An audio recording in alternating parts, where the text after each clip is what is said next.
Yes, okay. Mu biru bataddewo embeera nga bagamba nti mulimu abasajja abakandaliriza abaana abawala.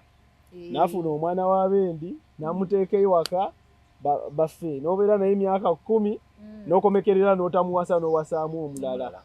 Yes, kati government yagendedde protecting omwana oyo muwala ng'egamba kasa mubeera mwembi mu nju emu okumala emyaka 5. Baba amateeka ga bufumbo gatandika obbakolako. Gonna nga gakola ku bafumbo b'empeta. Yes, kati myaka 5 bwe nzijukira 5 years, emyaka 5 kasambanga muri mwenda baba bali kugonizing nga abafumbo. Illegal term oyo mu luzungu bagiyita common law marriage. Era mu Australia jeri ne munsi ezimu mu Bulaya zigiyina.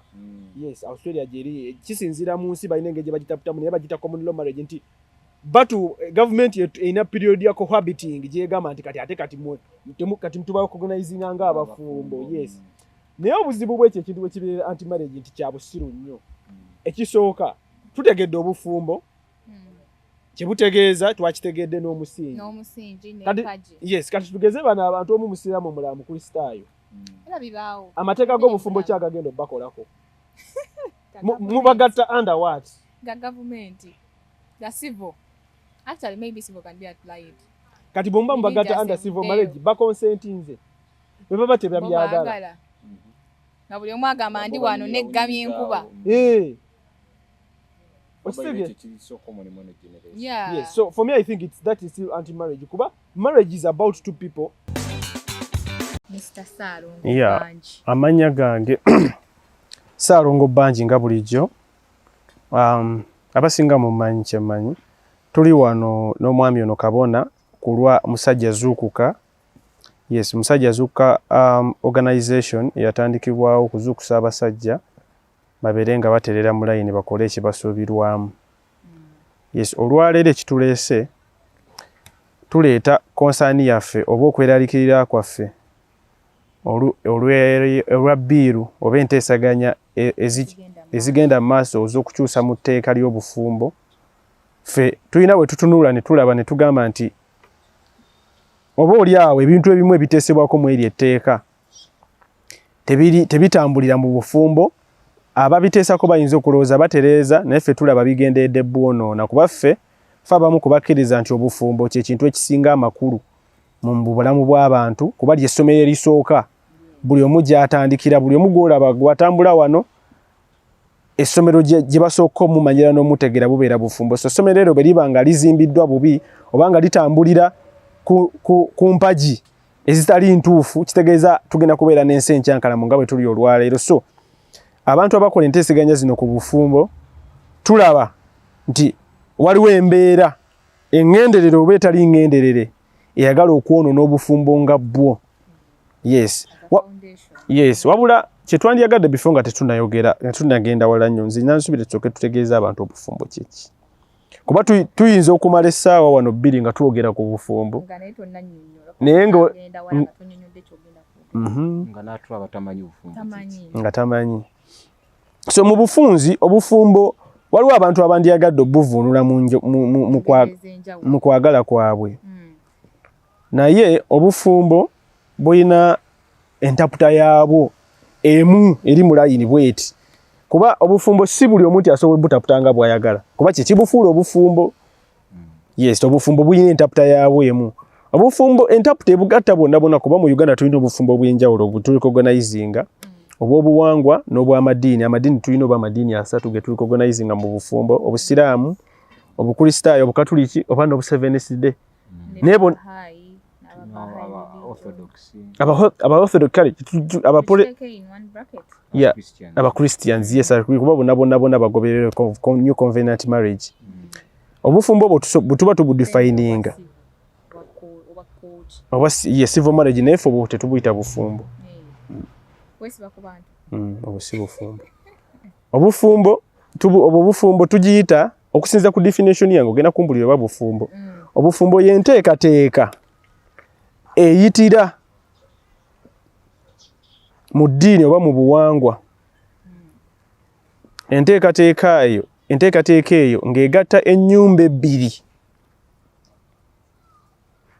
Enteekateeka eyitira mu buwangwa oba mu ddiini ng'enteekateeka egatta ennyumba 2 ennyumba ezo zigatte abantu ababiri omwami n'omukyala bateekewo embeera entebenkevu ekuza abaana ab'empisa bafuuke abantu abakulu ab'obuvunaanyizibwa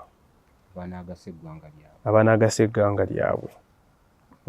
Eyo definition y'obufumbo. Okusinziira ku nnyinnyonnyola gy'oyogedde n'oleetamu n'abaana cause at the end result y'okufumbirwa kuba kuzaala wano in the start sekyo.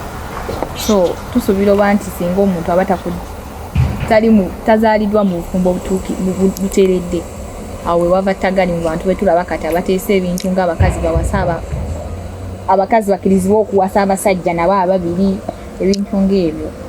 Naye kati Mr. Banji gwe ng'omuntu tuwadde definition eyiyo ali eyo yali waddembe okukola ki okulondako yekyawuliddemu ekituufu. Badde nsaba omwami naye atuwe eyiye in his opinion marriage agitegeeranga ki? As in a definition or just kale kinnyonnyole. Okay, sijja kwawukana nnyo na mwami Banji because we fall under the same umbrella ya musajja Zuukuka. But because I will clarify something kyayogeddeko ekyenju ebbiri abasinga bayinza obutakitegeera bulungi naye abagezaako kutegeeza family kitegedde nti marriage eri makati ga two families tekiringa nti between two people ng'abasinga bakikola ki bakyogerako bwe bakirowooza nti marriage bibeera maka abasinga balowooza nti bufumbo bubeera makati g'abantu abiri kasita bakkiriziganya ne babeera bonna ne babagatta olwa bufuuse bufumbo nedda. Obufumbo bulina kubeera makati ga nnyumba bbiri oba ze bayita families. Family y'omwana omuwala ejja neetuula wansi n'ey'omwana omulenzi n'abako basinziirako ne bagatta bano abantu ameka ababiri kubanga ekibikosa bano abantu ababiri at the end of the day nabo kibakosa. So bwe babeera nga abantu baneeno kigenda affectinga kitegeeza they deserve authority ku bantu baneeno abiri ababiri. Ekitegeeza singa omuntu aba agattibwa engata y'ekizungu eno gye tumanyi nti they just want you and your partner. Civil. Natudde ne ku civil church ezimu kati zigatta abantu ababiri mukka. Family nga tebagimanyi kasita wawo ne muganda wo mu which tetusuubira kuba nti omuntu atakuzaala asobola okuadvising obulungi. Obwo tebuba bufumbo tolaga wala. Tebufumbo. Mumuyiro ba mu family bbiri. Ennyumba bbiri. Ate ennyumba bbiri ekifuula ennyumba okuba nti abantu abakiikirira ennyumba ezo weebali. Kuba kati oyinza oleeta brother wo ne brother wo akiikirira brother wo yakiikirira ewammwe. Ayinza oba ye musika wa kitange. Kisu bwe kiba bwe kiri koto yabeera taata wo naye normally brother wo si yakiikirira ennyumba yammwe. Okitegeera? Yes, wabula kitwandyega tutegeere njagala n'abantu bategedde obufumbo. Njagala abantu bategeere omusingi n'empagi. Kuba definition eyo bwekoma abantu bitunyonyola ebisinga bigenda kubuuka bibayite ku mitwe. Yes, obufumbo buyina omusingi. Kukyobala obufumbo si abantu si kye balowooza kye balaba. Obufumbo buyina omusingi. Omusingi gw'obufumbo bwonna kwe kubanga mufaanyaganya enzikiriza bye muyimirirako bye mutambulirako n'ebiruubirirwa.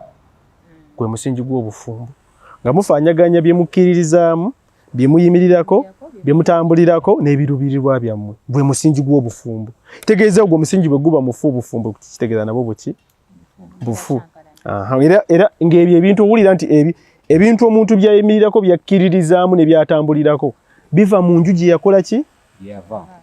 Kati olaba bijja nga byegoberera. Kati ngono banyonnyodde bulungi nti obufumbo nti ennyumba bbiri zirina okutambula. Kitegeeza nti bwe mutabamu nnyumba bbiri kitegeeza nti omusingi gugenda kuba munafu oba nga tegukola ki? Teguliiwo. Soko gwe musingi obufumbo buyina n'empagi kwe butambulira empagi 3. Obufumbo bwonna bwe twogeddeko. Obufumbo buyina empagi 3. Empagi esooka y'empagi ono gy'annyonnyodde. Ennyumba ebbiri zikola empagi esinga amaanyi mu bufumbo. Era ennyumba ezo zirina paati gye zizannya. Sebo, tunaamugumiikiriza oyo ajjeeko kubanze mba ndwala. Obufumbo buyina ennyumba ebbiri ze zikola empagi esooka obukulu mu bufumbo. Era ezisigadde kwezeesigama. Ennyumba ezo ebbiri zizannya paati nnyingi kuba ekisooka gye tuva. Okitegeera buli omu ennyumba gy'avamu y'ensonga lwaki omusanze. So empagi esooka yeze ennyumba ebbiri ze zikwasaganya ebintu ebisinga. Empagi ey'okubiri ye musajja. Omusajja ye empagi y'obufumbo ey'okubiri. Kubanga yabeera omukulembeze mu bufumbo bwe twogeddeko. Mu bufumbo bw'eddiini n'obw'obuwangwa omusajja yabeera omukulembeze. Ekintu kyonna kyonna ekitalina leadership oba abanga muzibe. Kyekyo kati empagi ey'okubiri. Kati then empagi eyandibadde ng'ey'okusatu kyekisenge. Nekyo kiri self-explanatory. Tetugenda kuddamu ebyo waliwo abantu abavunaanyizibwa bisomesa. Basenga manyi ffe tetuyingira mirimu gitali gyaffe. Waliwo abantu abakuguka nga bo yeyo sekita yaabwe. Naye nga ezo empagi zonna olw'okuba erimu tetugisomesa zonna nkulu era z'amaanyi. So okusinziira ku ntaputa y'obufumbo gye tuyogedde n'okusinziira ku musingi n'empagi twandyagadde tutunuulire enteeseganya y'enkyusaganya mu mateeka egenda kutunuulira ennyabo we twagala otandikira we twagala okutambulira kati tusubire kati omuntu tumusigidde ekifaananyi ki kye twogerako. Ekisooka nze kyendaba buli omu abantu abasinga kye batalaba baffe kye tulaba kikyamu nnyo okubanga okuddira abantu abayinzikiriza ez'enjawulo bateeseza obufumbo bwabwe kuba buli bufumbo buyina ngeri gye butambulamu. Gavumenti yo kennyini yes ssemateeka waffe akkiriza freedom of worship era ssemateeka waffe alina obufumbo bw'alicognizinga. Obwo obufumbo si ye yabukola yabusangawo. Ekitegeeza teyina right na kutuulana mu meeting ebukyusa wabula esobola okubwemulugunyako senga abanaddiini oba bannabuwangwa bayiteekawo embeera gavumenti esobola okwemulugunya n'egamba bannange kino mukitaddemu naye ng'ate mukipisa ennyo. Naye gavumenti teyina right. Buno obufumbo ekisooka bw'abantu bonna obufumbo bw'abantu bali ku myaka 18. Ekitegeeza nti tebulimu mwana muto wakutegeerera. Kitegeeza nti buli abuyingira alina okumanya kiki bukola ki kye butegeeza. Kitegeeza nti tekikola makulu kuddira musiraamu na mukatuliki kubagatta kuba buli obufumbo bwabwe butambula mu ngeri etya ne bannaffe abo ebyobuwangwa nabo batambuza bintu byanjawulo nnyo. Ekitugatta nti bonna bufumbo buyina aimu yemu kukuza abaana okitegeera naye ate engeri principles ne morals zikola ki zaawukana kati baba bagenda kuteesa kuki kuba ate nekirala ne baba basobola okuteesa nti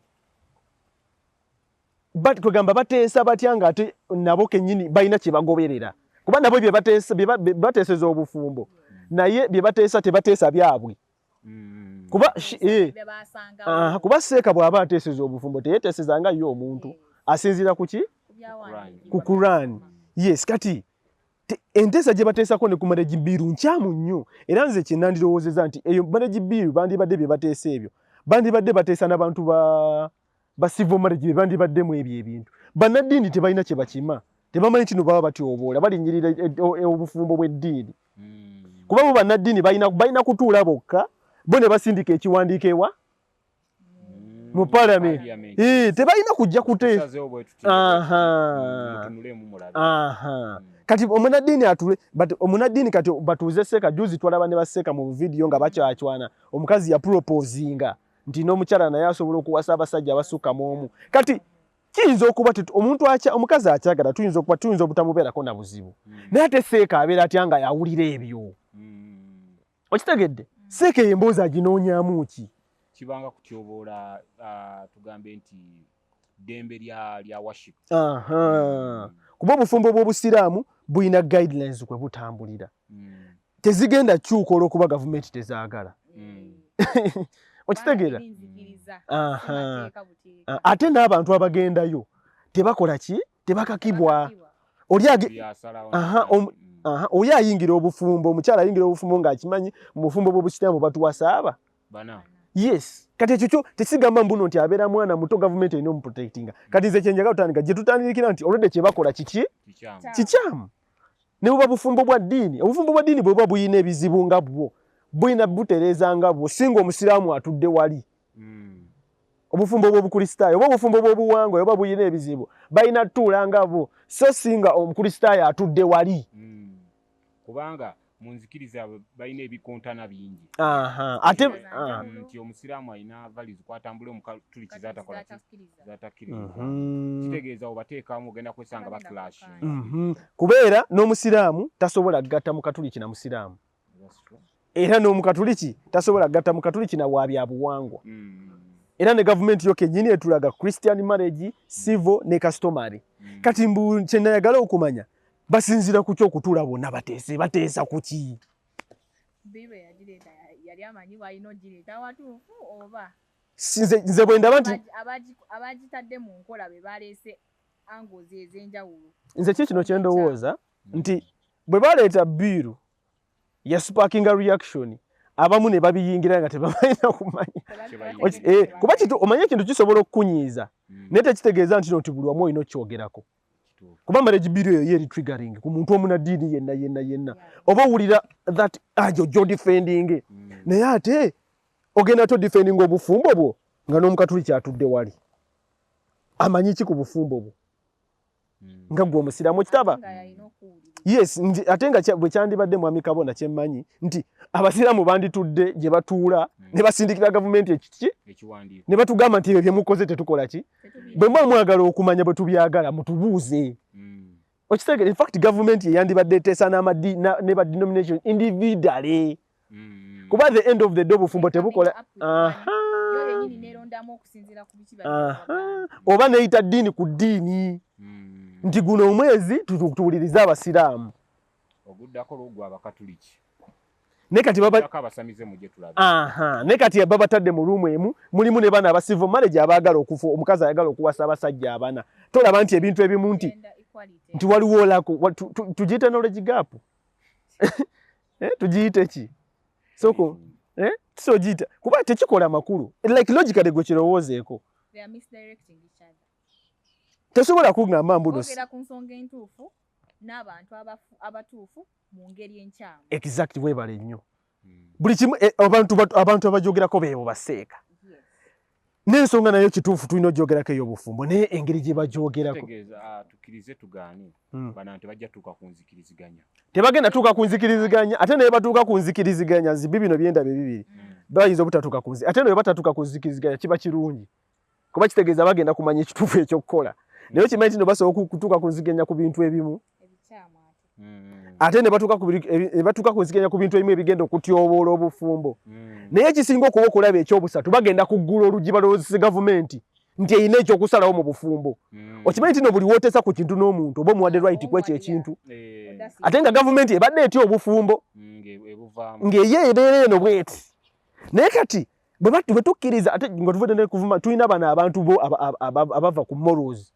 nabo kibaleetera okulowooza nti basobola okuteesa kati okitegedde tugambe abantu abali liberal kati omulibero aba asobola otuula mu nvurumu mulimu ne baseeka n'agamba njagala okufumbirwa abasajja bana kitegeeza obufumbo bwaffe obufumbo buno buli under trial yes with people who are already anti-marriage yes kuba omukazi okufumbirwa abasajja bana it is anti-marriage in all religious dominations mu Uganda tukikozalinga nti gwali against obufumbo kati mmeza kijje tugenda otuulako n'omuntu ng'oyo yes nga ye akakasa ndozo laba olwo oluggi kuba kati saawa zino wayinza obutayitawo bintu bya kisiru nejjukira oluggi luba lukoze eki segeza saawa na gavumenti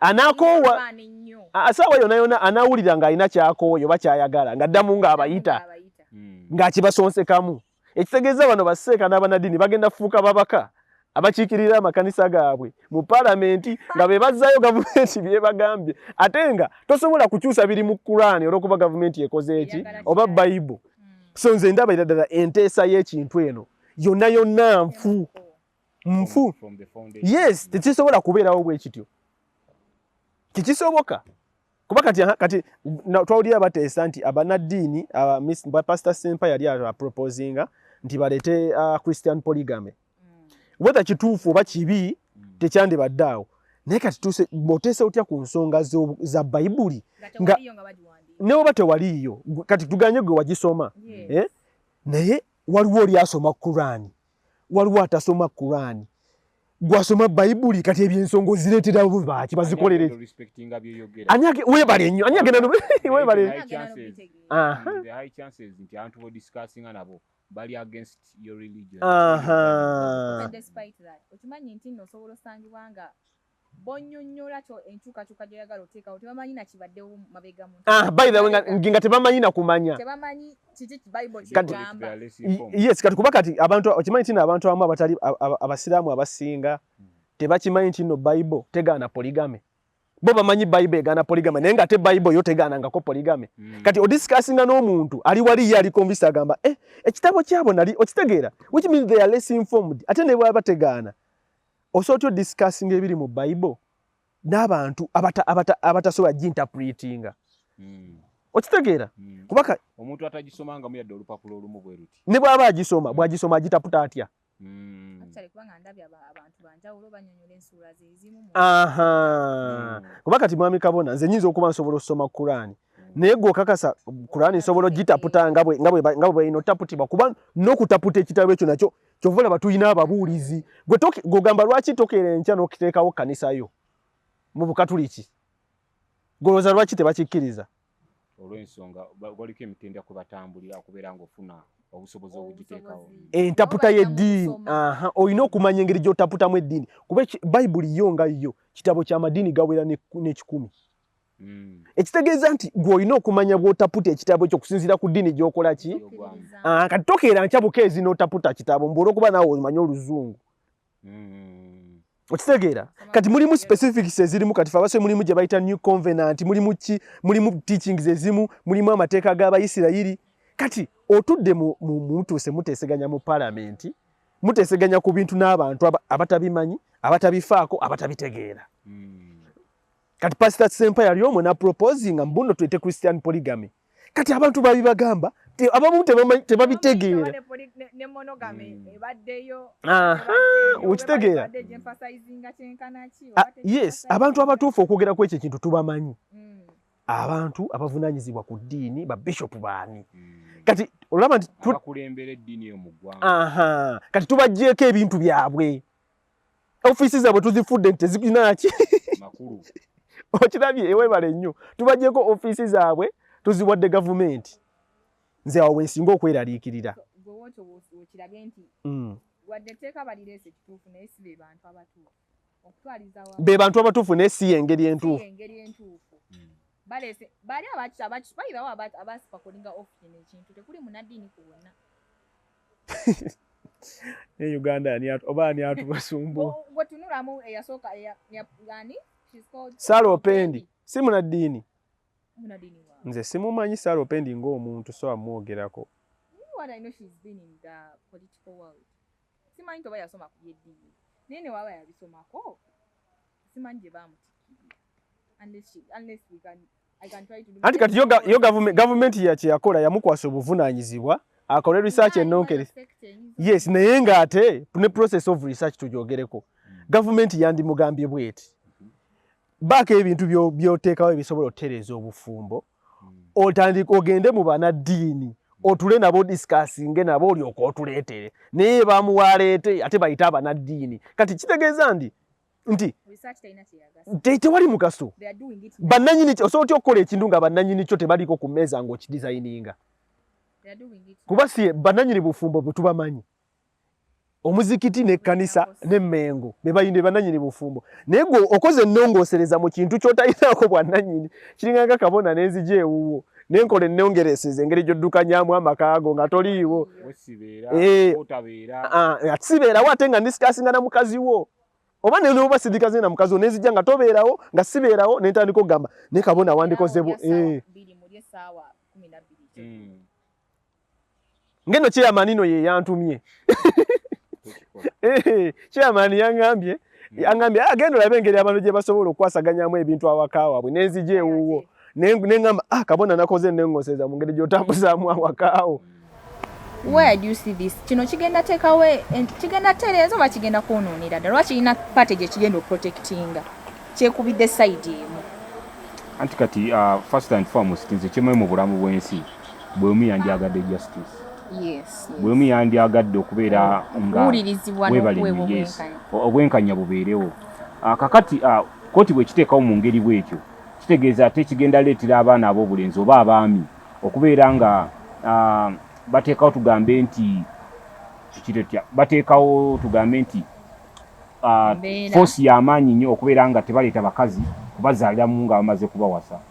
At the end of the day kitegeeza kino ekintu kigenda kwongera okuleetera abasajja okusuula obuvunaanyizibwa bwabwe mu ngeri nti olunaku lwaleero enkeera enkya ku makya ne manya nti kyenkola sigenda kifunamu. At the end of the day sigenda kikola ki? Tugenda kikolera ddala. Kategedde. So kati abasajja kye bagenda obeera nakyo mu bwongo nti oli wamanya nti omukazi we naamuleeta ne muzaalamu abaana waliwo alina right okubeera nga anasusa abatwa ku ki? Ku DNA. Kitegeeza abaana tagenda kukira nkya ku makya mukazi amuwase. Kitegeeza bagenda kukolera ddala kye bakola mu eno generation. Kigenda becoming worse. Nti omusajja ajja kufunanga akuzaalemu omwana akuleke eyo. Ate nga bw'omuloopa nti tamulabirira ng'agamba si wuwe, kitegeeza ate nga tekivunaanibwa gavumenti epruvinge nti wange. Ajja agamba nze nkimanyi si wange, kati ogenda munsiibako otya? Nedda tebakimpa kyaki. Anti olwedde ndi mu kooti mbagambye si wange. Munkasensi wange. Nze nga nnyo mulabira lwa nsonga si wange. So kwegamba okusuulawo basinga omaatha bagenda kweyongera. Linene teeka nga bali mu discussingako nekino ono kyayogeddeko ekya DNA byonna bino ebintu biri anti marriage kyonna kyongera kuba bufumbo buteeka wansi of which kyetusinga okwetaaga obufumbo kubeerawo kubanga nze ndaba etteeka lyekubidde side neoba nga tutaddewo side but nze I believe marriage is the backbone of the society. Yes, tutunuulira marriage, tetutunuulira man or woman. We are focusing on marriage. Yes. So at the end of the day bwe kibeera nga it is the backbone kitegeeza kati essaawo ne bali mu bbuku babukole ki buveewo kuba kati ndi sure naawe gwenkenyini ng'omuntu tosobola kukola kintu ky'otafuna. Yes, tusobola kireeta bwe tuti golowooza abasajja kuba kati kize kyendabye bakalubya process y'abasajja okumanya DNA. Golowooza abasajja rate y'okutwala obufumbo serious egenda kweyongera oba egenda kukirira? Yes, omusajja bw'abeerawo ng'atunuulira omwana ng'amubuusabuusa ne bw'aba asigadde atwala obuvunaanyizibwa ffe ngaffe abali promite tetufunamu ng'omusajja obufumbo butabutwala serious. We don't benefit kuba ffe tukitwala nti kati abantu abasinga omanyi tuli mu Uganda erimu abantu abanaku. Ffe tukitwala nti omusajja ne bw'aba asigadde atuta obuvunaanyizibwa naye okimanyi nti omusajja bw'ajjako disciplining responsibilities ffe aba promite tufiirwa. Omusajja asooka okumanya nti omwana amubuusabuusa nga process ejjagenda okumanya mu DNA mukalubirira n'agamba kansigale nga asasula school fees ngangira naye ng'omwana amulaba bulabi. Yes, kati bo gavumenti jjukira gavumenti engeri abantu abakubakerera abasinga tuli baavu omuntu wa wansi biki bo gwe batunuulira nti abasajja bagenda sigala batwala obuvunaanyizibwa but for us we are looking at morality. Oyo mwana agenda kubeerawo ogenda fuuka muntu kyekyanga taata we ne bwamulaba ng'akola ekibi tamufaako. Nze ngamba ekintu kyonna ekiri delicate gavumenti erina okuba nga yekiri nkyaji ovu naawe okkaanya nange. Ekintu kyonna omuntu omulala kyasobola okukozesa ofunamu ssente gavumenti yandikoze eki? Yandikitadde emikono gyabwe. Kuba yes, nze nasanyuka nti okay, it is a good step nti gavumenti ekitutte in charge naye ate ekikola etya. Yankitutte in charge ng'ete eyanguyiza abantu kuba gavumenti eriwo okwanguyiza ki? Bantu ne tugamba nti yes nti ogenda gwe just nobeera ne kibeera ligo nti omuntu yenna ne bw'aba akubuusabuusa it is a government entity ate ne bw'eba waliwo ensobi gavumenti eba esobola okuddiramu n'etereeza. Okitegeera kuba yo gavumenti kisooka gavumenti hires professionals. Kitegeeza gavumenti. Ate bayire twayisuubira okuba nti yali badde eteekawo amateeka agakuuma this institute. Nze kye nayagala obadde walina ky'ogamba? Ajja mbadde ngamba nti kitegeeza gavumenti eringa muzadde kutabaganya bantu. So gavumenti mu kize nasanyuka era abantu abasinga bagamba gavumenti nze siina buzibu gavumenti kunsalirawo kuyita mu gavumenti kukola DNA naye ate teina kunzijjako right ate teina nakumalira budde kuba ne mu mateeka bagamba okumalira omuntu obudde is also an injustice. Yes. Okitegeera wasting someone's kuba sigamba muno nti ekintu kya DNA tekiriko mbunno tunoonya obukakafu mbw ate tujjukire mbw ate tunoonya abajulizi omanyi bye bitera oluyisa emisango mu kkooti kino kyangu nnyo abantu babayise babaggyeko sample mu weeks 2 ku mwezi result zikomewo babayite. Yes, kuba kati nze nina kyenjagala ntunuulire ekintu kya DNA kati kyekikye wayogedde kiri anti marriage kati bw'otunuuliranga wano mu Buganda omwana tabeera wa muzadde we omwana wa kika okitegeera omwana wa kika kati gobokere kyano ogamba nti n'omusajja kennyini amuzaala aina soka seeking permission olusi ne mama na ule bagamba ne mama wa ino signinga kati atolo kojjawo omwana yibo abayagala omanya nti omwana waki oba tata omwana omuto oba jjajjaawe okitegera tulaba nti that it goes against our marriages kuba kati ffe tukimanyi nti kabona oyinza okuba oli wano mukulu wange ebyensimbi ne bikwesala nze mutoowo nga njagala ndabirira abaana bo naye nga empisa za mukyalawo nzize mbadde nkola ki nziraba nga njagala akasente ntoole nga nondaka mwana waffe kati nze bampadde eddembe ekyokukola ku mwana wo dyeni kuba nze oli wa kika kyange okitegeera n'abantu b'ekika balina okuba nga balina right okukola DNA ku mwana kuba osookera enkyo era n'ofa yes kati tulaba nti kikubeera obufumbo bwaffe kuba mu bufumbo bw'ennono jjukira twatandise kivuga twabadde definition marriage is a union of two families kati nze taata w'omwana omuto osobola okungamba munno ne mukulu wange azaala omwana alina kubuuza mukyala we nze njagala tonda school fees tuli mwezi gwa February abaana baddayo ku ssomero naye nze saagala kutwalira fees baana ba musajja mulala you get kati kitegeeza nti kyono kye yagambye nti it is anti marriage kitegeeza nti nze muto we njagamba okambirekere ddala fe tuweerere ssebo omwana amala akule taata w'omwana ku graduation ajja ayambala eggawuni be bamanyi n'abaana baabwe olaba nti olaba kikendeeza abantu kuba kiyinza tubadde tutunulira abasajja naye n'ab'eŋŋanda n'okuyamba because ffenna tuwulira need to protect that is ours okitegeera yes abaana oluusi agenda wuumulirako ewa ssengaawe oluusi abamu tulina families mu kibuga bakuwadde ku university hostel omuzadde wo tajagadde osobola okuva ewa ssengaawo ssengaawo akwemulugunya agenda era ajja kwebuzaabuza tetuye biki tetugenda sobola you see which is ate nga ffe backbone ate ffe abaddugavu backbone ya structure yaffe ya bumu ye tuyambagana abamu tukulidde basi wasenga wakojja okitegeera yes kati ate eyo connection ebeera y'amaanyi ng'erimu omuki omusaayi yes kati kino ekya DNA ekyo biteekamu nti biki ekisooka nze kimanyi gavumenti bayinza okuba baagala protecting abakazi kuba abakazi be babawo obululu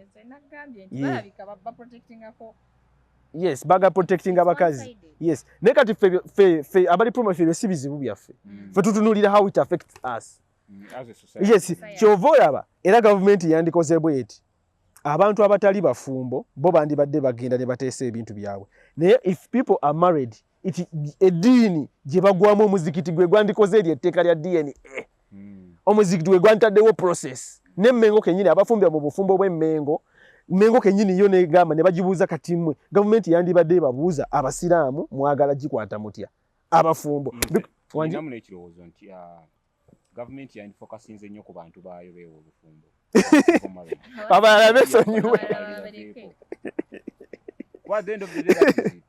efokasinge ku bantu baayo kituufu by the way fokasinga ku bibyo abo muddeyo mwe mweneege muteese ebyammwe naye abantu beetawa bufumbo beetagatta kuba tebitegeera kati onaku ali official wa gavumenti naye nga tugee mu kristaayo kitegeera oba kalakiriza mu civil marriage talina kyamaye ku bya busiraamu kati mazima ddala agenda kuttaanya atya ensonga nga bagimuleetedde oba kitegedde kitegeeza era kidde ku kiri kyogambye nti ensonga ezo bandizikwasiza tugambe omuzikiti ogutwala Uganda ensonga ezo bandizikwasiza kyaki etwala ki Uganda ne ziggwereyo we zijja eno ku gavumenti kiba kyakumaliriza bumaliriza yes kubagana amadini galina councils eziri organized by the government era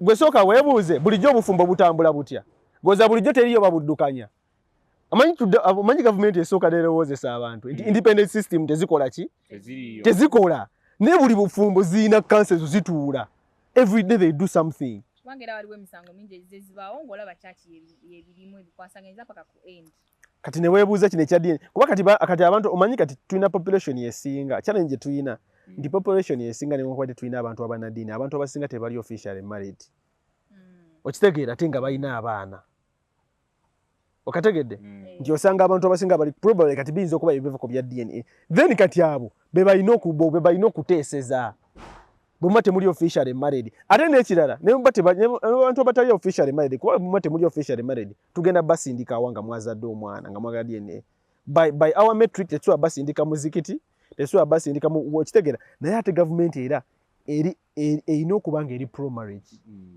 okitegera n'ekirala abatuuze ino tuwa bakiyita gundi individual autonomy okuba nti twetengerera nga bwegamba nti bwemba ssaawa zino bwensuka emyaka 18 gavumenti esobola kuŋŋamba kika kya mwenge kye ndina kulya kye ndina kunywa lwaki efaayo nnyo kumanya nti omwana wange oba si wange ngate ne taata we gy'ali. So obadde okyatunyonyolamu nti singa omuntu abanga obufumbo obusinga bwe tulina wano people are not married officially in any kind of marriage, not customary, not civil, not church marriage, naye balina abaana babaddewo n'emyaka egisukka mu 5. Ndowooza abo kati obadde ogamba nti gavumenti beba. Nze ŋŋamba omuntu yenna bw'ayagala DNA ku muntu yenna ku mwana yenna bagimuwe kuba tisibira nti we have public places where people go have sex nti oli twamulaba nga yegatta nani kituufu omwana waabwe. Yes, omuntu yenna bw'ajja n'aclaiming omwana kuba kati tutunuulidde abazadde ababiri naye tuclaiming omusajja eyeesibye ku mwana kati maama we bw'agaana kati katugeze nzi nayagala muka musajja njagala omwana wange nze gavumenti emprotecti nze ntya because at the end of the day ne bwe mba twakikola mu bukyamu oba kinebwa even if those people were married nze jukira etteeka liri protecting a child has the right to father and I have a right to my child. Okitegeera kati oyo musajja owokusatu etteeka liri protecting litya ekitegeeza gavumenti egenda kuleeta obuzibu bano abasajja bagenda tandika ogisuuwinga. Okimanyi osobola osuwinga gavumenti enziyiza okutegeera ki yes obstructing justice yange okumanya omwana kituufu nze nazaala mu mukazi omufumbo naye tekijjawo nti omwana wange okitegeera so by all means bino ebintu byonna biri mu volongoto kuba amaanyi gonna agasinga agatambuza obufumbo kyekiri kye wayogeddeko kwe kumanya mbuno ebintu omwana in fact bwetuba tukyeta mu perspective y'omusajja amaanyi g'omusajja gonna agamudravinga kumanya nti alabirira abaana be. Whenever you feel like ownership over something you fight for it to the end. Era ekyo kintu kyeyagambye nti kati ssaawa zino abasajja bwe tunaabeera mu mbeera y'okubuusabuusa tugenda already tetufaayo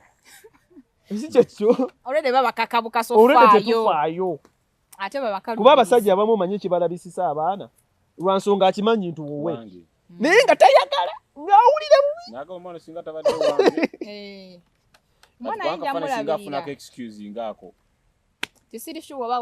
ate jjukira ne process y'ekkooti erwawo egyo emyezi gyonna tusobola odinga accountable kuba asobola okugamba simanyi nti wange. So gavumenti kigiyamba n'ogiyamba okuba nti bano abantu oli wayagalira bagimuwe ate mu stupiidi kuba jjukira in fact gavumenti yandibadde ebyanguya yandikifudde nti bw'oba ozze okukima DNA tugenda gikwera mu budde obwangu not even stopping on that at a cheaper price. Yes, at on top of that buli agyetaaga agifuna kuba DNA it's not a secret balinga bakitwa nti secret kuva dinga nannyini muntu oba omuntu w'ekikaawo abeerawo akyama katugeze ne bwe tuba twagala DNA ku kazini nga twagala tumanye oba oli kazini waffe lwaki gavumenti ebiyingiramu okutuuka awo like when did our family members be a secret? I think I even think that the government is contributing to the decay of morals. Wakatimbuza like I'm saying that's it. Wakatimbuza lwaki olw'ensonga tukimanyi nti one of the morals is omuntu okubeera nga amazima weegali. Omuntu nga w'amazima ne bw'okeera enkya ku makya n'oyagala ate obeere ekisiikirize ky'amazima kitegeeza gwe kennyini olwana nnyo morals gwewo. So nze mukulu okwange gavumenti n'ekyo nakyo eri mu contributing when it comes to that. Yinza okwanga era balina kyeyisaawo oba erina beetaasa kosa bw'owuliriza discussions zaabwe abasinga bagamba nti omwana ono simanyanga abasajja baabikola amaka ne gatabanguka biki buli ntandikwayo ekintu tekiba kyangu kitegedde buli ntandiko y'ekintu tekiba kyangu wabaawo ebiina birina okwonooneka buli kirungi ekijja kibako byekisooka nekyonoona ebako nekyonoona ne with time entima nebikola ki ng'olowooza aliwo omukazi agenda okuddamu okuzaala omwana atali wa musajja nga kyo nti DNA weeri obutabankoza bugenda vanga webalenje kati by the way ina positive gyolese eteeka bwe lijja negamba nti buli musajja wayagalira akola DNA ku mwana we golowooza obwenzi bw'abakazi bugenda kweyongera oba bugenda kendeera ne kati abakazi saawa zino bamanyi etteeka liri protectinga that's what I was telling you nti etteeka liringanga eryagala protectingako abantu abamu ate kyongera ku sponsoringa bwenzi adultery oli aja bamanyi njagaana ate jukira wagaana oteekako sigini kyako kipapula koti ogenda gitwalira ki yes waliyo ensi nakunyumizako ku Bufalansa Bufalansa yo kiri irigo okola DNA ku mwana France kiri irigo era ne mukola DNA n'abasawo babateekayo DNA ya France sijagamba nti kiri irigo ku random ne DNA ya France government yagiyingira mu nzibu kyake esinga ne visa ko George nonyerezeeko DNA ya France oba kutuma mu visa kitegeeza ozaala oyina ozaala nga weegende ate yo baateekayo nti omusajja kasenyeyo ligwa ku birth certificate bwe baba teyina kyotugamba yes ne kati gomanye ekyatuukayo France bali basajja batu bakolerere soko biveke mulimu abamu negoloza abasajja bakyafaayo kati gamba bakyawasa okuwasa tebagaana okufaayo tebakyafaayo wakati olaba essaawa eno mweno generation mwe tuli tulina abavubuka ali myaka gyaffe egyasatu ninga tebaagala wasa tebaagala kuwasa okitegedde nga buno obuntu obutonotonotono bubatiisa kati gwe muteekeko nti n'omwana gw'ozadde ojja labirira dde siwo anaawasa kyekyege nti etteeka lino eno lirwana nnyo okulanga lidemolishinga obuki obufumbo yes ate nekyajjukira etteeka likula amateeka gonna gonna ebansigo olowooza Bufalansa golooza yakomaawo oba ne Canada erinawo the step kwe yateeka nti ne bwemujjukira bw'ofuna obutakkanya n'omukazi ebiseera ebisinga omulekera enju there is a story of a guy yakola DNA ku mwana nga siwowe mu Canada yo kyanjawulo mu Canada yo tebasobola kugaana kola DNA oyita mu process entuufu naye process esinga okuba enzibu nga ne oba okoze DNA kwe kujja erinnya lyo ku birth certificate ne bateekako eri ataata omutuufu eyo yesinga obuzibu nti ne bwokola ne DNA nevaayo nga ntuufu birth certificate y'omwana oba tonnakyusa ku birth certificate you still responsible financially kati omusajja yafuna omukazi n'amuwasa n'abeera naye mu nju ne bakizuula nti omwana si wuwe ne bamugoba mu nju omusajja gwe bagoba mu nju anti ne bamugoba mu nju ate nga is still financially responsible for the child oh my god nga kiri unfair ate nga bw'otasasulira financial responsibility ya mwana you can be in prison yes ennyumba yagifulumye asasula mortgage ate alina n'okusasulira omwana needs endala gye bayita kuba mortgage si child support waliyo child support ne mortgage ku mwana ate nga tali wuwo kyamutwalira gyali emyaka 4 okukyusa ebintu wali eri government ekyo tukikole bwe tuti kati nze kabona ali mu kuteekateeka okuwasa kangeze ngenda ku mateeka ga France oba gyendi golowooza wempulira ebyo nze ngenda wasa ndira gwe kirowooze munze ngenda wasa kyova olabanga ensi ezo ate zo obufumbo bwagwa era n'empisa tebalina nti bo kitunulamu ekyabwe abantu asinga tebakola ki tebawasa abantu asinga abeera n'omuntu we ng'alina ewe gy'abeera nga nona akola ki abeere n'oba ozadde itsoke oba omwana omumu wamukole ki oba olina mulala gw'omuwadde gwakola ki kitegeeza ki kyogambye abantu bagenda alekeraawo okufaayo ng'oli yeefaako ye ngaani nga ye ate n'ekirala kye tusobola okwogerako nti bw'otunuulira kale abo abazungu bo bwe bakikola naye kati gwe nga bw'omanyi abaddugavu kati musajja ki omuddugavu era bagenda leeta buzibu yes no let's talk about the black man you know kati black man kigwogenda omugamba ave mu nnyumba yasigale ng'alabira omwana gw'atazaala munaawulira ennyumba okwaka emiriro gw'oyagala abatemeteme andika kuba ebyo abazungu bali bakola but wano mu Uganda wano okitula nti okitegeera kati n'essaawa zino eno olaba omusajja katuwulira olaba omusajja yazuula buzuuzi abaana omukazi yalina abaana aba nga si babe golooza yabakola ki teeba yabawo obutwa yabatematema naye neyeetema byaddala wallahi naye neyeetema yabatematema bonna Ffenna naye tukifiirwa. neyeetema alina lo yabatematema naye neyeetema busungu bwokka. yabatematema bonna naye n'amala neyetta. Kati ekifaananyi kyenkusiikira ye musajja omuddugavu gwe baagala okugamba mbu tokola ki tokola DNA. Tulaba nti kati bano ate baagala kino kigenda na kuva ne ku domestic violence kigenda kudda ku domestic terror.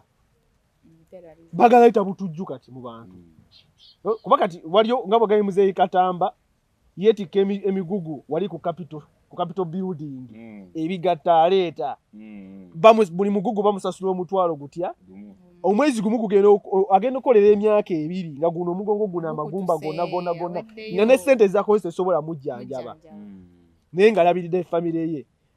Kati wayite emyaka 12 ku 10 alabe nga akaana kana akato katayinza okufaanana neighbor ye mulugumye gamba agenda kwagala okukola DNA bagigaana ate nga naye waliyo omusajja omulala akayanira omwana nga ate yagamba omwana amulabiridde kuva mu lubuto. Kati Katamba omutuma kukola ki? Waba si musajja mugumu kimala emotionally and psychologically bw'atagadde alu ajja kubaako ekyo ekyo. Awadde Uganda abasinga si bagumu emotionally nebira psychologically. Ekintu ky'okuguma n'Abannayuganda sooka obyawule. Tuli bwe tuti. Bintu bibiri byanjawulo. Ffe tetuliiwo naawe. Okitegeera? So mulimu ebintu ebimu nga people don't consider kuba obuzibu bwe tuyina abantu abakonsuminga ebintu by'abazungu ne balivinga mu bubble. Ne balowooza nti ebintu biri applicable here. Si kibi okoppa. Naye bakoppa ekisaanyi. Naye process y'okoppa weeri. Sooka otunulye ekyokoppa bali kibatuusizza wa. Wakitwala wa. Kuba tukirize tuganye okimanyi nti nno n'abantu abamanyi ku abazungu ku bituufu ebiri mu bulamu bw'abazungu abantu bakatandika n'ozibuka amaaso twakola nga tugamba abazungu bo babikola bulala balungi bo tebakuba abaana nga tulowooza nti olwokuba tebakuba abaana era balina empisa. Okitegeera? Abamu tumaze ettambulako. N'otegeera? Nti bannange. Yes, tulina abantu abo bakopa ebintu by'abazungu naye nga tebatunulya impact yaabo kubo bennyini ababikola. Nanti ate kati nabo tebanenya cause the less information they get is the positive. Kati lwaki oli mu position of power nga tolina information yemala kati lwaki bakuteekawo? Kirungi kyokka.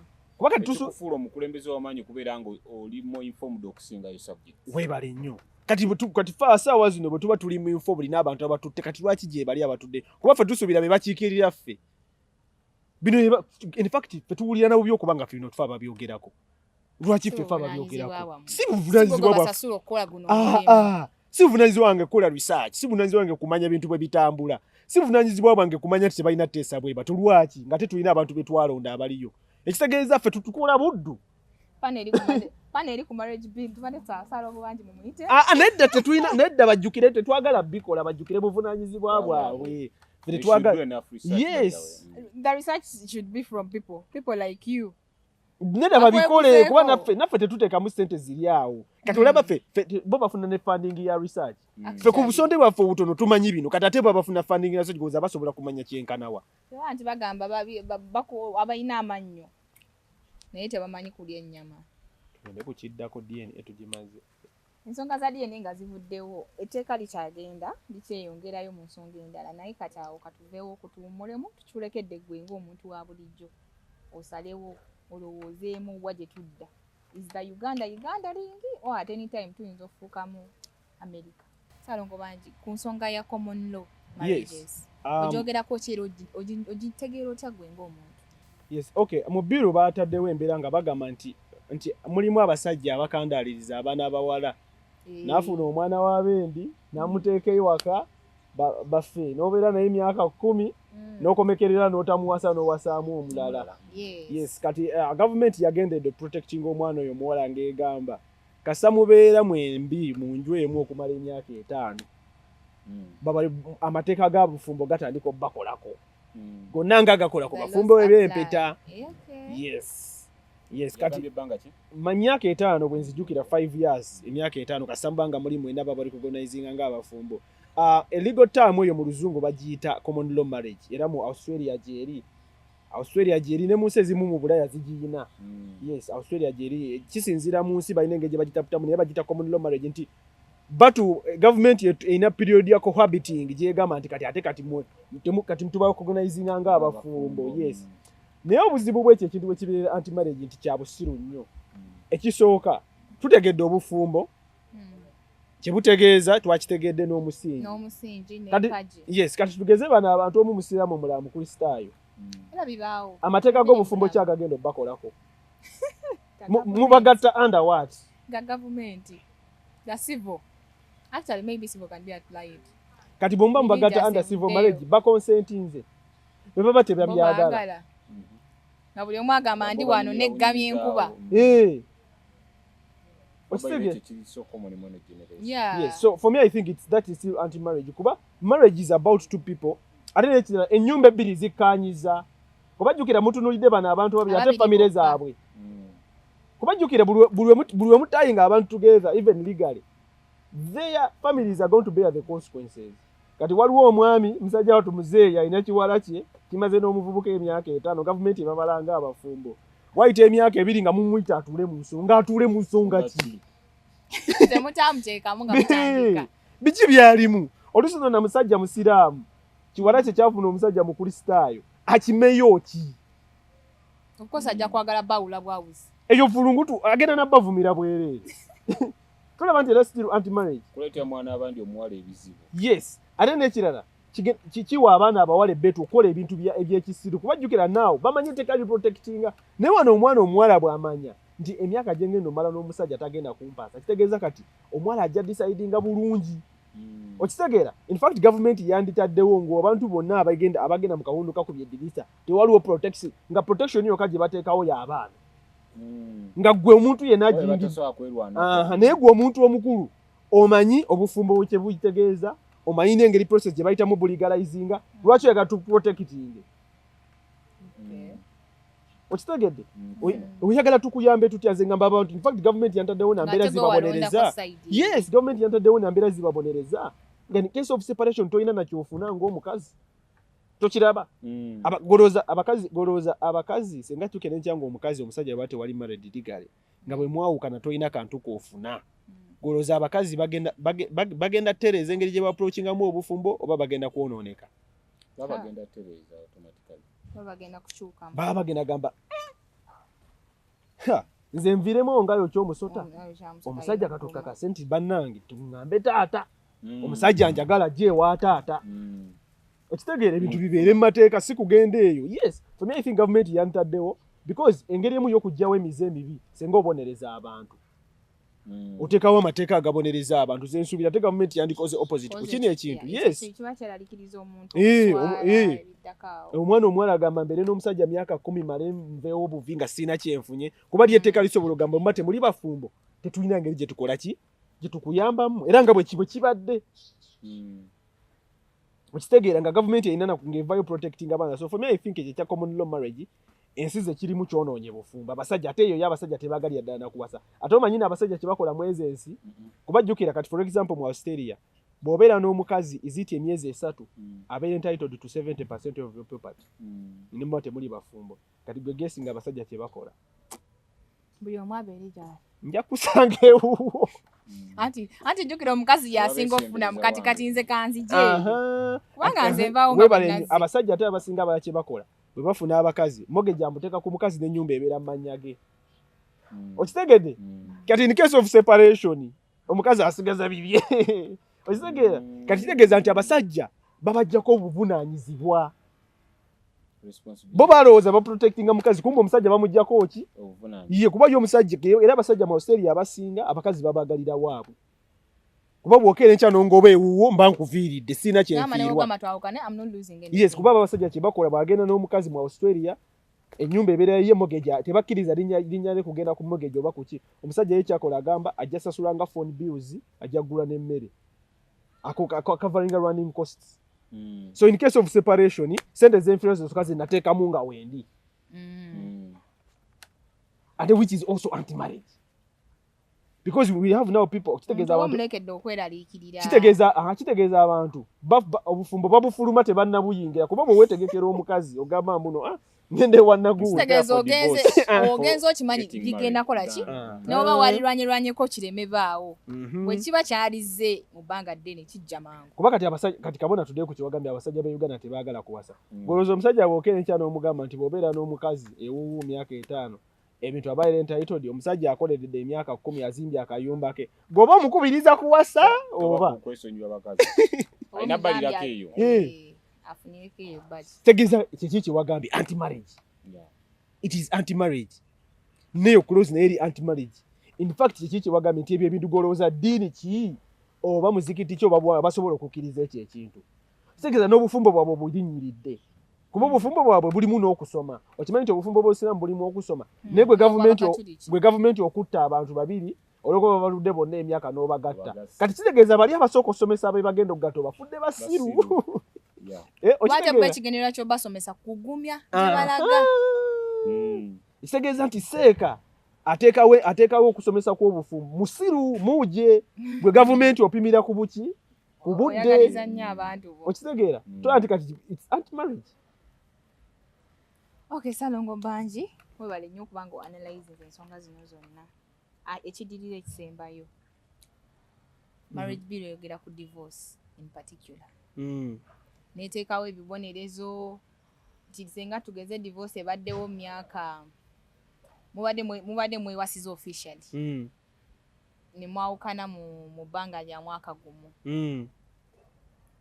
Waliwo abasajja abagamba nti nze saagala nga tayagala kukikiriza nti ebintu byo bagenda bisplitinga ng'ate n'abakyala abamu bagenze ending up nga tulaba ne wakatini gwe wakatini n'ennusu ebisatu I think eyo y'ensonga ezimu kuzastimulatinga ezastimulatinze okuba nga bateekamu eyo clause mu tteeka lino nga balaba omukazi alekebwa ebbali olumu even but I think even the men at times are judged without justice just because abadde n'omukyalo oyo bw'okyogerako kigwe ng'omuntu according to the way you analyze the clauses ngenda kulifalinga kono kyeyayogedde naye nga sinalifalinga ngenda kubuuza ekibuuzo oli mukyala musiraamu olina obwesige mu ddiini yo bw'osuubira eddiini yo ekozesa obwenkanya mu bintu byekola era okusomesa abantu eddiini n'ebintu byekola byonna ogyesiga mu kintu kyekola kyonna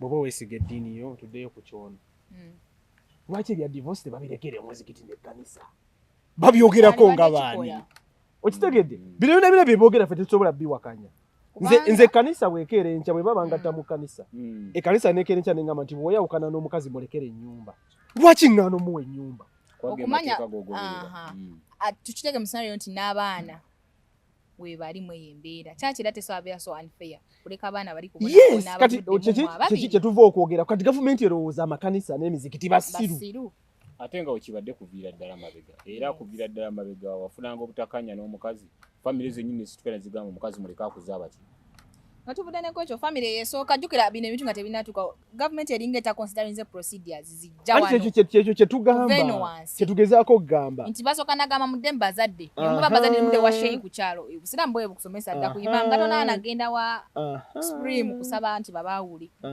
kati kiki kyetwagezi kyeyagamba ono kyeyagambye kyennyini ebya divorce bibakwatirako wa ku bantu bebataagatta bebatamanyi na bukwakulizo bwaliwo mu kugattibwa kwabwe bayinza okuba balina points entuufu but bibakwatirako wa nakimanyi nti kana amadini galina obukwakulizo bwa njawulo mulimu eddiini egamba nti newe muba kiki oba kiki temwawuka kuba kati tulaba gavumenti erina kuyingiramu nga ne bawandiika nti Ssaalongo Banji mufuti yamugamba afulume ennyumba agirekere omukyala agaanye awo gavumenti weekola ki naye gavumenti erina right kuŋŋamba biki bye nina kuwa mukazi nga twawukanye ye yamungatta naye kuweyitiriza kuba kati ze kyemanyi buli musajja wano amanyi ze kyemanyi buli musajja ategeera amanyi engeri divorce gye bajandolingamu gye bamugattira tumanyi divorce y'omuzikiti ey'ekkanisa n'ey'obuwangwa engeri gye biwaawula lwaki gavumenti kyeteetaagisa okukola etteeka lya divorce anti yerowooza nti engeri abantu abo gye bakikwasaganyamu kiri unfair tegeeza baggalewo babiveeko tulaba nti this is undermining the power of religion in the country ate nga dini nsonga nkulu azina egundi yekwasaganyirize buli kimu Eh. gavumenti yekwasaganyirize kati kyegezaako tulaga kyegezaako tulaga kuba kati gwe weebuuze bigikwatirako because it's wa manipulating things that yes are not of their gavumenti etandika etya okwogera ku divorce lo kyeki kye twayogedde gwe gavumenti eyawula etya beetaagatta Yeah. ye bwe batesobola baawula ejjawo obuyinza obudictatinga ne terms kwe baawukanira kale ketugeze eri concern gavumenti eyagala otugamba ekkanisa n'omuzikiti tezirina busobozi bwawula abantu feyale tukyebuuze bo bali ye bulijjo nga gavumenti ennabiyingiramu bulijjo abantu babeerawo that can be a question okitegeera kubaka kino kyetwogerako by kino kyetwogerako driving back to babirekenga kyetwogerako kino to keep the government out of the church and religion. This is an international outcry. Ne mu USA ba Orthodox ne ba Catholics kyebaagala bebimu ku byalonza Trump by the way they want to separate the church from the state.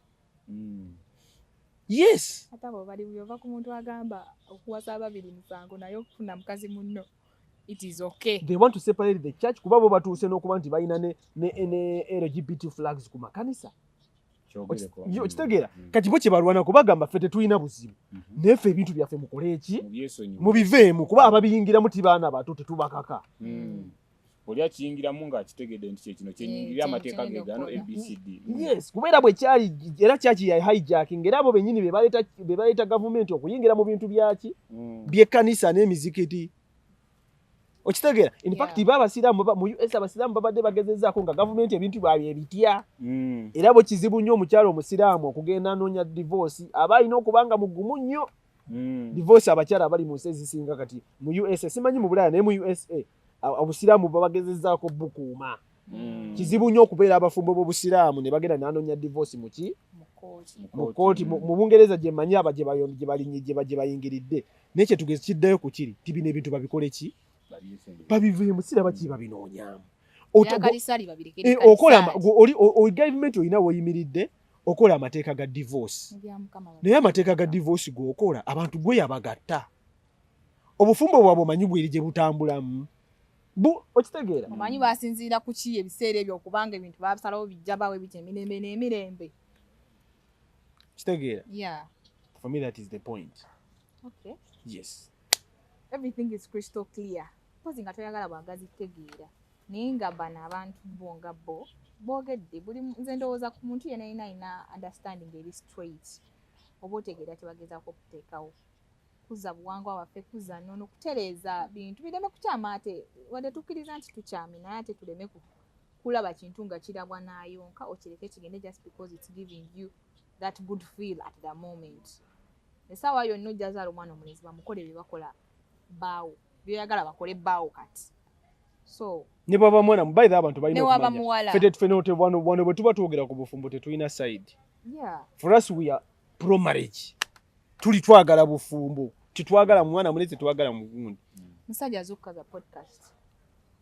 Mwogera kubanga this shows that you are it keeps you're trying to keep the prestige of a man in society. We are Muba keeping it in line of being men. Close ene inawe yogerera kukyusa amanya. Kati fwe tubadde nga tufumbirwa kati mu bino ebiriwo before cause anyway that it's still just talked about, it's just a bill. Terina itanga teeka. Nti mwe nkufumbirwa ku mata nekera nengamba nti nfumbiddwa Salongo bangi. Erinnya lyange era namba zali gena kyuka nfuke. Namba zira Nahidi bangi oba olumu nerya namba zira baligirako ddala ninfuka Nahidi bangi. Abamu bagamba ssaawa zino okusinziirako eyo gundi eriwo eyo close gye baataddemu article nti n'abakyala babwe olukisa nti wenkufumbirwa naawe okyuse erinnya lyo likyuke and others are like tetukyusa tusigale nga we tubadde n'amannya gaffe. Ensonga eno ogirabamu eggumba, is it anywhere serious oba just bagala kugeza bintu?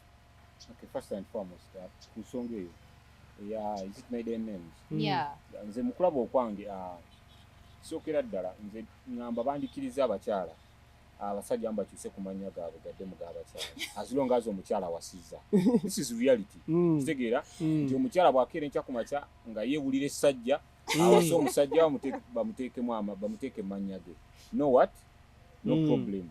Nekiraka tudde era ku kiri kye tubadde twogerako emabega nti essaawa eno bagenda linnyirira ebintu bye batamanyi impact yabyo ne effect gye bigenda okukola ki okuleeta kubanga bwe tudde emabega nga bwe twakinyonyoddeko wano eno emu ku nsonga enkulu lwaki obufumbo bwaleetebwa protecting abakyala n'abaana y'ensonga enkulu eyaleetebwa kulwaki kubanga back then abantu balinga wolaba ensolo kitegedde ng'oli asanga omukazi awo neyegatta naye n'amulekera abaana wali olabeko ku taata w'obukoko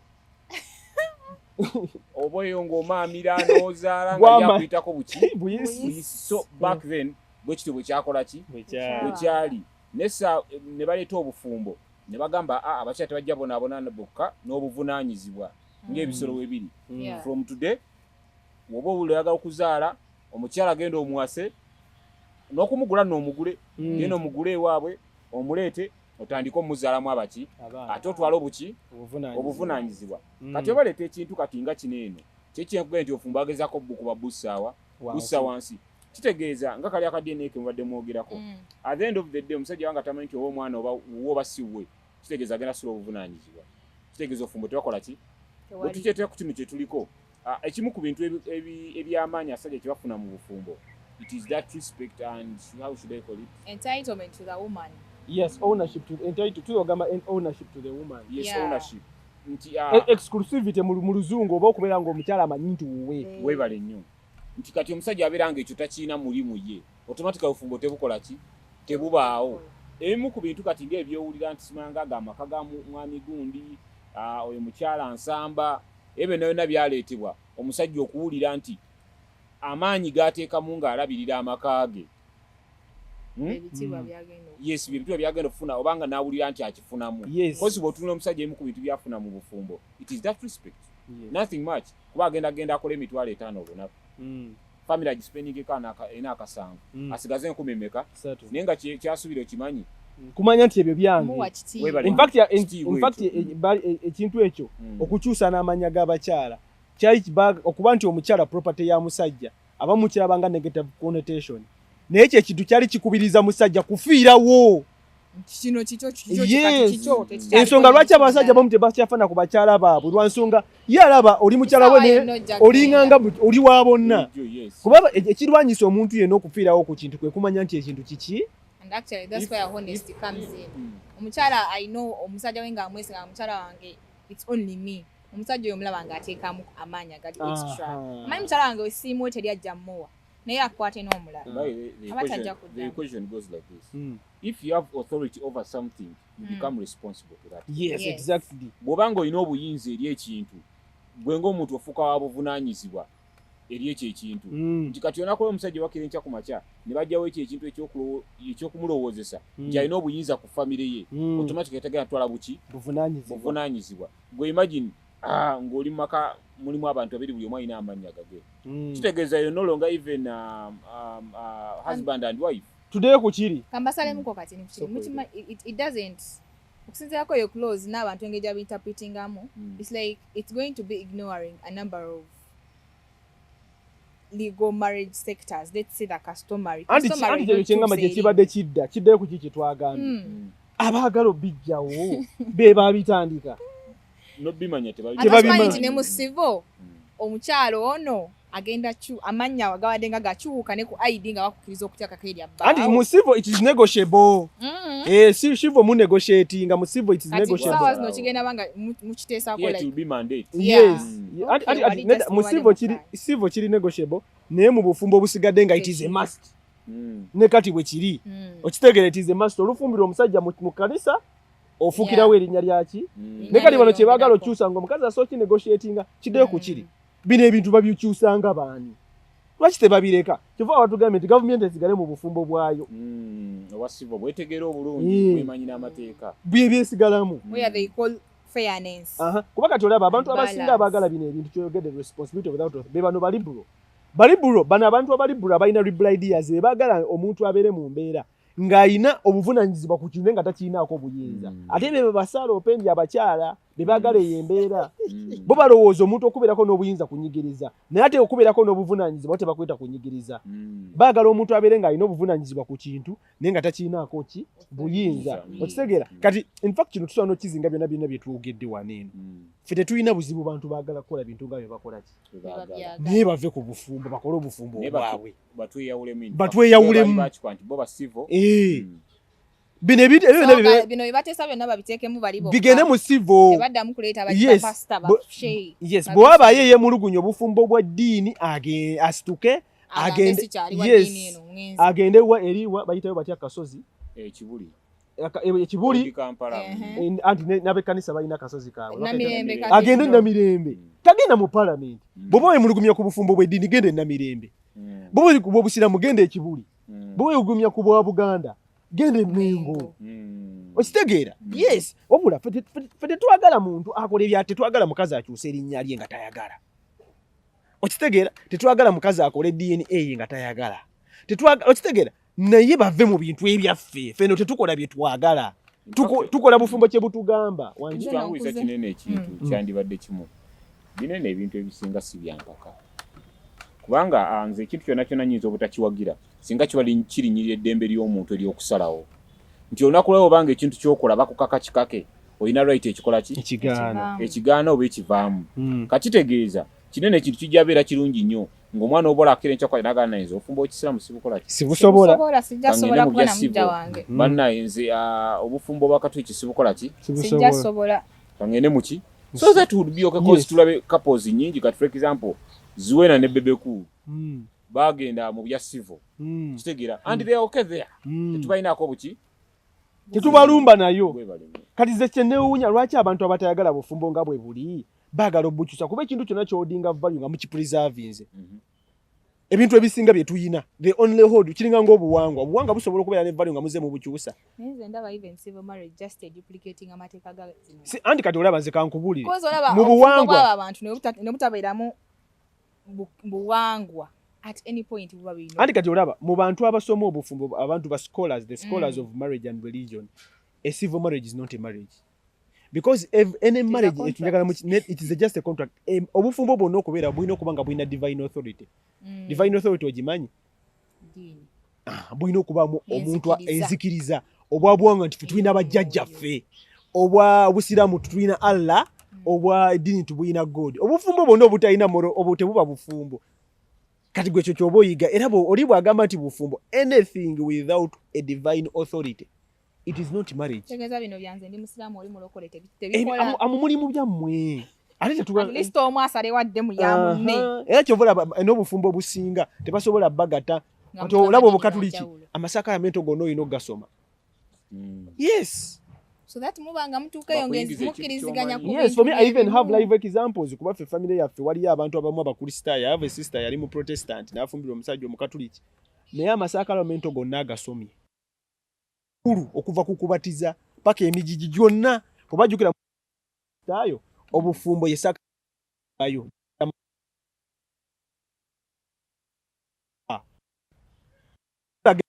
moniyo ngato principled religions I know kato kitegeera kati bwe bubanga bwe olwaleero siraamu ofumbirwa omukatuliki alina katuliki nti gwe gavumenti bano abantu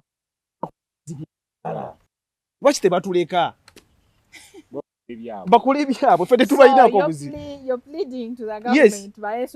yes abantu abagala basaala opendi nga kabona bwe yagambye gavumenti efe ku bufumbo bwayo obufumbo bw'abantu ebuleke okay okutwaliza awamu conclusion eri nti buli omu akole ebikola ki ebimukolako tuve mu bufumbo obutali bwa yammwe toyagala bufumbo bwa kisiraamu genda eri nde yagamba mbu n'abakazi babakirize okufumbirwa okukwasa abasajja babiri nze oyo omukazi muwagira labayo nze oyo omukazi muwagira naye mu byabwe ffe tumuwagira bagenda tambuza nzikwate tunoonye funding ffe tubawagira mu byabwe kasaaba nga tebamugattidde mu muzikiti ffe tumuwagira yes we support that. Alina ne right eyambala. Muwaddeyo munnammwe.